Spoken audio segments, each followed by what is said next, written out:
মানবিক কাজগুলো করতে গেলে আমরা যে প্রতিনিয়ত কতটা হেনস্থার শিকার হই তা বলে বোঝানো যাবে না। আসসালামু আলাইকুম এভরিওয়ান। আজকে আপনাদের সাথে শেয়ার করব আমাদের সাথে ঘটে যাওয়া আরেকটি অপ্রত্যাশিত ঘটনা, যেটার জন্য আমরা মোটেও প্রস্তুত ছিলাম না। ভিডিওটা সম্পূর্ণ দেখার অনুরোধ রইল। এখন আপনারা ভিডিওতে যে মানুষটাকে দেখতে পাচ্ছেন, এই মানুষটা থাকে মিরপুর 10 নম্বর এরিয়াতে।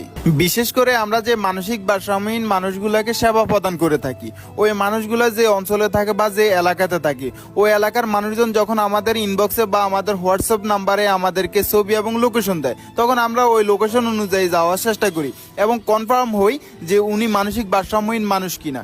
যদি উনি মানসিক ভারসাম্যহীন মানুষ হয়ে থাকে, তখন আমরা তাকে পরিষ্কার পরিচ্ছন্ন করে রেস্কিউ করার চেষ্টা করি।